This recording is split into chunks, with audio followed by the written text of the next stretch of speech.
আমনে ভাত খান, আমনে আরো ভাত খান, বালতিত বইয়া ভাত খান, বালতিত করে খান আমনে ভাত। রাক্ষস দুনিয়া ভোগ কর বেটা, যা বেটা ভোগ কর, সুদ কর দুনিয়া, যে নে বেটা, হারাম কর দে, নে দুনিয়া নে, যা পুরোটা দিলাম তোরে বেটা। জেনা কর, ব্যভিচারী, চরিত্রহীন ছেলে, যা বেটা ল্যাংটা হইয়া নাচ তুই বেটা দুনিয়া বেটা। কয়দিন বেটা? 60 বছর, 70 বছর, এরপরে মরবি না বেটা?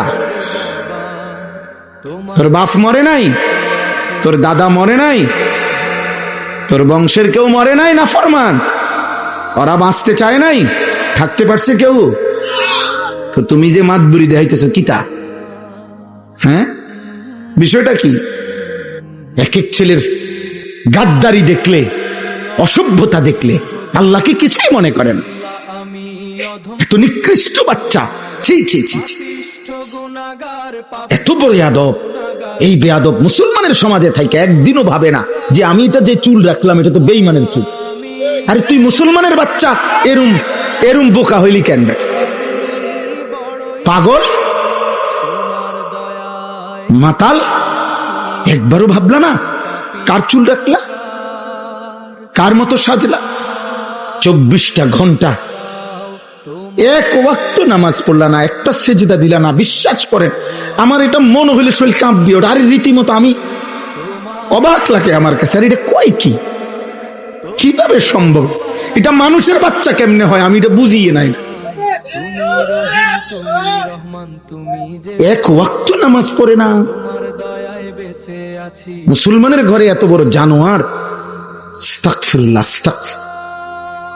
আস্তাগফিরুল্লাহ। আহা, আরে বলে কি?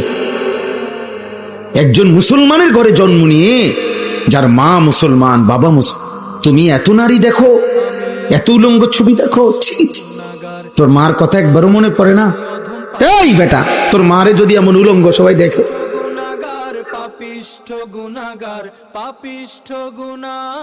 তোর মারে যদি দেখে মানুষ নর্তকীর মতো নাচে,